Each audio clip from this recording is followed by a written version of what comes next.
Torsie, here friends, and welcome back to the Torsie channel for more Key and talking about Key's Trilogy. This is of course my interpretation. Art is all about interpretation, so if you have different thoughts on this, please do let us know. Stick it in the comments, we would love to hear it. But let's get into what I have picked up from watching all three, Bad Love, Gasoline and Killer, back to back so very many times because I am obsessed. Let's go! Gotcha! A theory was posed that these were levels to a game, and I am going to riff on that theme because I think it's pretty much almost there. Bad Love, Gasoline and Killer to me are the stages of getting into a video game. Getting into the game with Bad Love, playing the game with Gasoline, coming out of the game again with Killer. There are a couple of visual indicators that are important to keep in mind when we're looking at the three of them. First of all, separating reality and virtual reality are done through costume. Whenever Key is wearing black and white, it's reality. Whenever he's wearing colour, it's virtual reality. If he is blonde, it is the player or the character that he's playing. If he is black, it's an NPC, a non-playable character in the video game. Now, I think the black and white is a really good indicator of why this character, the player, has chosen to play the video game. He considers his life boring. It's too simple. Everything's in black and white. No matter how fabulous the clothes are, because it's Key, it's all still very, just black and white. And he dreams of doing something more extraordinary or being something more extraordinary. So the characters in the video game are in colour, they're impressive, they're larger than life, they jump on tables, they rip things up, they're all over the place, they have aggressive dancing and all the rest of it. That bright colour, that boldness, that's a life that he dreams of, something that he is chasing, so much so that he is willing to make a sacrifice in order to get into this game. So the beginning and end of Bad Love, I believe, take place just after the events of the beginning and end of Killer. Killer starts with a burning car. Key comes running into the room in Bad Love in burnt clothing. Killer ends with a character standing alone, the game having finished, and Bad Love ends with Key sitting in front of a television that's gone to static because the game has ended and he is all alone there. His act of getting rid of Bad Love, his killer move was getting rid of his love in order to get into the game. Now, when we are gaming, we have this thing called black hat or white hat. A black hat is somebody who chooses to play a villain, a white hat is somebody who chooses to play a hero. This is usually just a term that we use, but we can see it literally in things like Westworld Season 2, that when people are going into Westworld, they are presented with a wall of white hats or black hats, and you literally pick one up and put it on your head, and that's how you're going to play in Westworld. Key actually told us right from the beginning that this was a video game and he was playing a villain before the song Villain even came out, because in Bad Love he is dancing with a bunch of people wearing black hats. Thank you. It feels so obvious now, but there we go. His villainous act of getting rid of his love means that he's now playing as a black hat. And it also makes so much sense now of that character change when he steps through the curtains into the Bad Love talk show and he is super colourful and his whole face changes and he becomes really quite maniacal as he does whatever he wants, as all villains do. They just want to watch the world burn, right? Ooh, there's fire again. We know it's a choice and not something that is done by accident, because the player is aware that he is playing a game and is choosing to play a character. In both Bad Love and Killer, we see very obvious stages. In Bad Love, he is dancing with the people in the black hats in front of a backdrop of the alien planet. In Killer, he is dancing on a stage with footlights all around it. In Bad Love, he picks up a script that says Bad Love on it as he's making up his mind and moving towards the curtain to step through as the villain in the colourful clothing.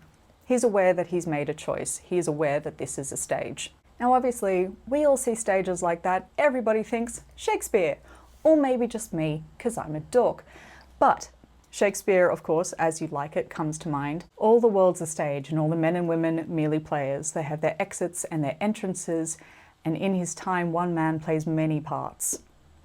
Speaking of parts, I feel like all the fabulous concept photos that Key released with every one of these albums were like characters you could have played in this video game. A video game that I've decided to call Keyland, because that makes perfect sense to me.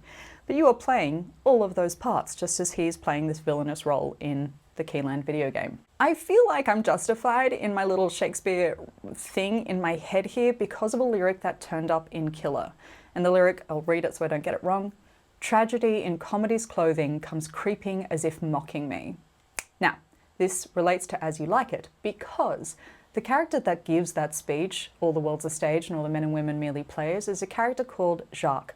Jacques is a miserable human being in a comedic play, and he is petitioning to become the court jester because he believes that if he gets to play the fool, he'll be able to speak his mind to people.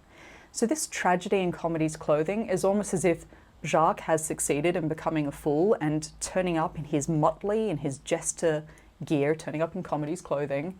He has come to point out to the player that he's made a bad choice and mock him for it. We see very clearly as well in these two bookends the choice that has been made in the mirrors.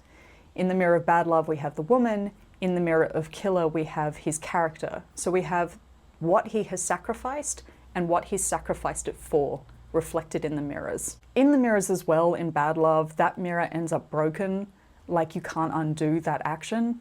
And what's interesting as well is I did find it interesting that the mirrors in Killer were tiered the way they were. It almost looks like levels of a game or like a skill tree in a game. If you're a gamer, you'll know what I'm talking about.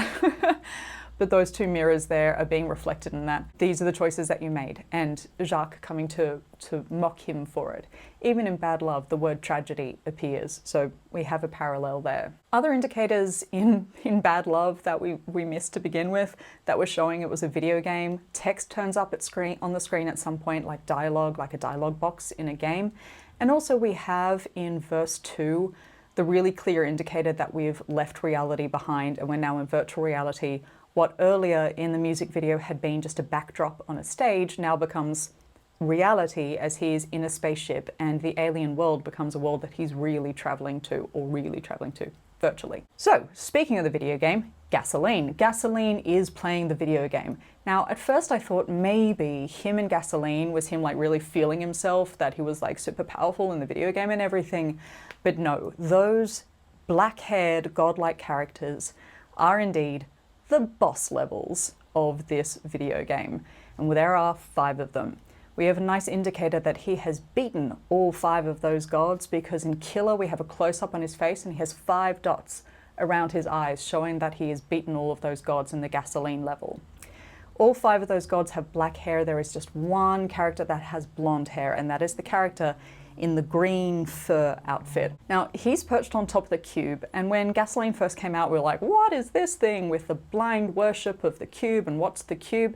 To me, the cube is like the entrance and exit to the video game, kind of like in Tron Legacy, where you hold up your disc to the light and you get pulled in and out of Tron. And by the way, I said Killer reminded me of Daft Punk, and who did the music for Tron Legacy? Daft Punk. Yes, thank you very much. Good brain, very good brain. So his character like spawns in on top of this cube, and he looks very different to all of those godlike characters. They're all opulent, they're otherworldly, they shine, they're glorious. He's wearing the kind of clothes that looks like you've picked them up as you've worked your way through the quest. And he kind of looks like a warrior, and it's more earthly than the rest of them, that earth green color, that fur, that slightly more real but heightened materials, while the god characters are beyond real. They're unreal in every way. But he's spawned in, blonde long hair on that cube in order to start fighting the boss levels. The Golden God is the major boss, and we see the Golden God tied down at the end. That's the indicator that he's beaten the Golden God, and that last shot with the gold crown and the fire circle and the cube above him breaking apart, that's him winning the game. He has beaten the final boss, he gets the crown, the cube is opening ahead of him. It kind of feels like we're about to roll credits on the video game. The thing that also happens in that moment, though, is the tied down Golden God's eyes start to turn to fire. They become a ring of fire themselves.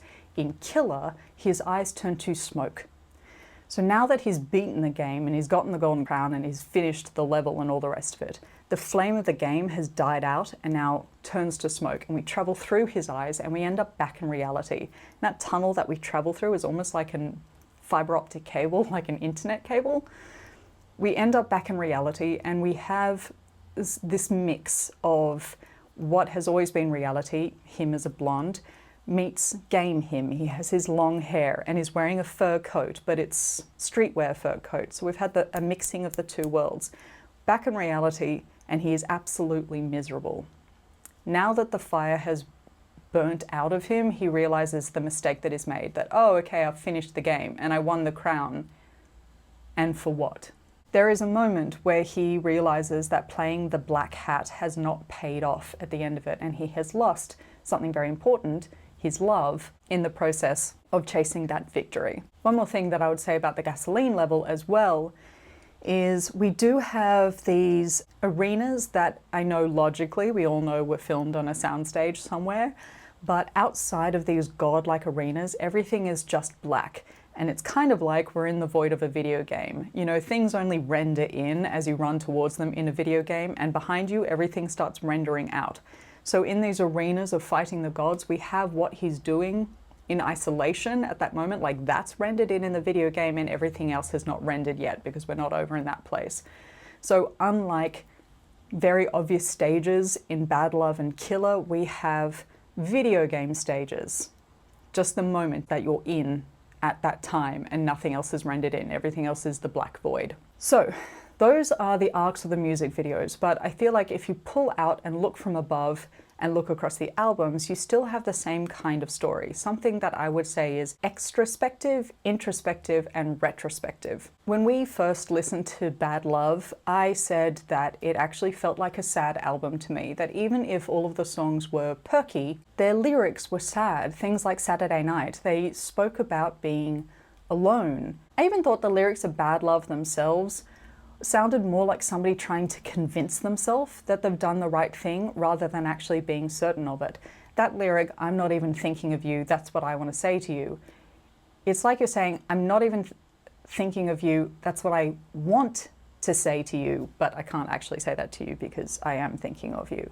It's a song of trying to convince yourself that it was a bad love and you have moved on and that was a good choice. Something that we know by the time we get to Killer was not a good choice at all. Bad Love even predicts that at the end of everything, you're going to end up by yourself. The song 18 is about watching the end of the world with just yourself. And indeed, the Bad Love music video and the Killer music video, even Gasoline, end up with him all by himself. Gasoline is introspective, however. Much like when you get fully immersed in a video game and it becomes very narcissistic and all about you, it is looking in at all the time. But if you just look at the song titles, it sounds like somebody who's congratulating themselves for doing super well at a video game. This is the greatest at all time. He's proud. He can't sleep because he's playing the game too much. He's living another life. It sounds like somebody who is focusing obsessively onto one thing. And then we get to Killer and we have retrospective, and the two new songs apart from Killer, Heartless and Easy. Heartless sounds like a love song to the video game. You could almost put the Killer music video to the lyrics of Heartless and it would work, because it is about getting immersed in something from dawn until dusk, being obsessed with it, something making you crazy, like the game has changed his brain chemistry, while Easy reflects the bridge of Killer, the bridge talking about trying to breathe life back into a dead relationship, while Easy is talking about trying to salvage something and pretend it's all okay. I'm going to look at the track list to make sure I get this right, but Key said that the track list is very much on purpose in Killer. So we have Killer, which is what he did, Heartless, which is what he did it for, this obsession, the game, Gasoline, which is his game song, his big pump up, I'm the best song. Then we have Bound. He is completely bound to this game. He is caged by it. Villain, admitting that he is in fact the villain and he has made that choice to be a black hat. And then Easy, wanting to bring back his love and pretend that everything is okay. That is the journey that that track list takes us through with Killer. So at a high level, looking at all three albums next to each other, we still have that story of the thing you have sacrificed, what you sacrificed it for, and questioning whether you did the right thing with that sacrifice. The last thing I would say about these three things is, or this trilogy as one unit, is this retro theme. The retro theme is very much on purpose, because of course it is. It's Key. Key does everything on purpose. He placed these in the era of video games coming into our homes. We had arcade games, and then one day we had the Atari, and the Atari came into our living rooms, and gaming became accessible and an everyday thing, and something people could become obsessed with and immersed in. People could live a whole other life. As games progressed, there were even games called things like Second Life, where people lived a whole online life that was nothing to do with their real life. Key placed these very firmly in the time where this sort of way of life became commonplace, or it was the beginning of this becoming commonplace. And even back in those days, as long as there's been gaming, there has been choice-based games. It's on your computer with just 8 pixels and they're all blue or green, and it says, open this box, yes or no, and you have to click yes or no, or type out yes and press enter, and off it goes, and there would be consequences for your actions. They are so sophisticated now that the gaming AI, or just the very clever programming, comes back to bite you, or your choices have consequences so far-reaching you might not even realize what choice it was along the way that put you where you are now by the end of the game. But it does make you question that if you choose to play a black hat, is the ending going to be satisfying? Sometimes we choose to play the villain because it would be fun to play something so opposite to our personal characters because we're quite nice people in reality, but what would it be like to play a villain in a game? Maybe it's living out a fantasy of being as mean in the virtual world as you possibly can be, because you can't be mean in the real world, you'll be put in jail. But at the end of it, he ends up alone. So was that choice worth it? Was it worth choosing the black hat? Was it worth choosing to be the villain? Was sacrificing your love worth it? I absolutely love these 3 songs. I'm so obsessed with Killer, as I have been obsessed with these last 2 albums. I'm completely addicted to them. There is so much more to say about these lyric parallels through all of them. I could go on forever, but I'm trying not to. I'm trying to make it a video that you don't spend all day watching. Good effort, Torsie. If you have more to add to this theory, please do stick it in the comments. If you have a completely different theory, put that in the comments. I want to hear all about that as well. But I've had so much fun obsessing over this. I'm going to continue to obsess over it. I hope you are obsessed with it as well. But thank you so much for joining me for this little breakdown of the Key trilogy. 감사합니다. 사랑해요. And I will see you soon for more. 안녕.